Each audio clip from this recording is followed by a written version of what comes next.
What's going on, guys? The Reef Kid 25 here, just doing my week 7 update. I know it's been a while, and that's because I've ran into an algae issue. Now, looking at the tank, this is basically what a tank looks like when it gets neglected for several weeks, but that's actually not the case here. As you guys saw my video a couple of weeks ago, I had used tap water and I got a really bad algae bloom. Well, that has continued, but not because I've been using tap water. So basically what happened was, I used tap water that one time, and we just moved, so I digged my I had a 3-stage RO unit. I digged that out of storage, and I've been using that, but the algae hasn't been getting better. My nitrates haven't been going down, my phosphates haven't been going down. So I spent the last couple of weeks trying to figure out what the hell was going on. I couldn't figure out. I'm doing my weekly water changes. I'm using, good salt. I'm using everything. I'm doing everything right, and I just don't understand why I'm not getting anywhere as far as getting the nitrates down, the phosphates down, and all that kind of stuff. Well, I finally figured out that it was my tap water. Now, because I was just using a 3-stage RO, my tap water is so dirty, and I didn't realize it, that my 3-stage couldn't filter it that well, and so my tap water has high phosphate levels, and the nitrate levels in my tap water is around 80 ppm. And so my 3-stage RO was only pulling that 80 ppm down to about 30. So basically, essentially, even though I was doing my weekly water changes, I wasn't doing it any benefits. I wasn't helping my tank at all. So it would have been no different. Honestly, my tank would have been better off if I would have just left it alone and not done any water changes, but obviously I didn't know that my tap water was an issue. So since then, I went out and I got a 6-stage RO DI unit with the DI chamber on it. So now my water is absolutely 0%, 0 ppm on all aspects, nitrates, just general parts per million, phosphates, everything's 0. So super crystal clean water, and I'm headed on the right track now. So that's why I've been offline for a little while, because I was frustrated with it. I've been working with this, trying to figure out what was going on, and at the same time, I was a little embarrassed by it because, I've been in this hobby for a long time, and this is something I should have done my due diligence. I should have tested the water out of RO. I should have tested the water out of my tap.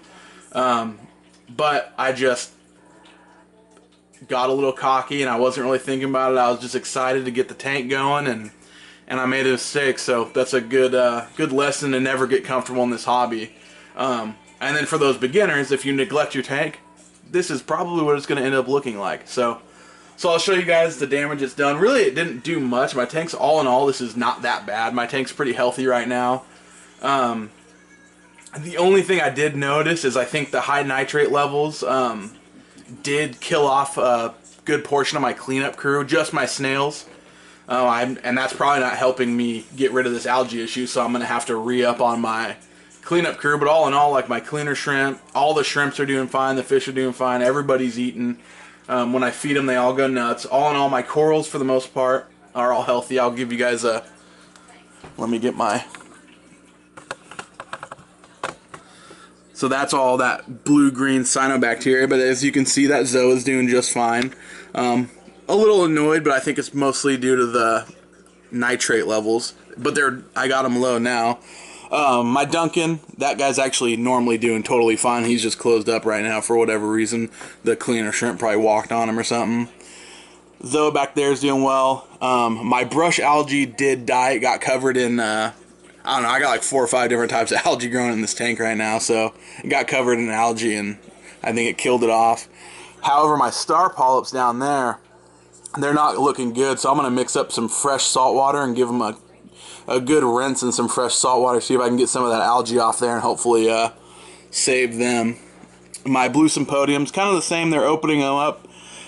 Several colonies, like little patches of them, did detach, and now they're just kind of like in my aquarium, like randomly, so hopefully I'll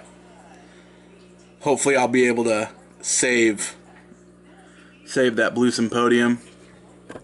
My Montipora, see if I can get a good angle on it, has actually been doing really well. It does have a little green algae on it that you can see, but it's still opening up, it's still staying happy, it's still growing, so to my surprise, I was worried that he was going to be the first one covered in algae, but he's doing just fine.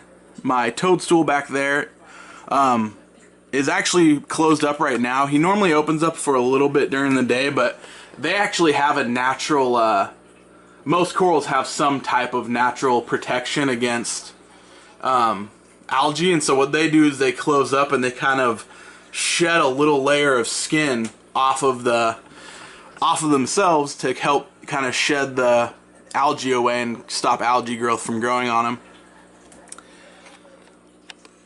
So then back here, my candy cane coral is totally untouched by the algae, which was surprising to me because it's a stony coral, and normally stony corals don't have any type of defense mechanisms to algae. But I'm wondering, so the candy cane corals, they have like a 1/4 inch, not even a 1/4 inch sweeper tentacles, and I'm wondering if those have kind of helped keep the algae at bay.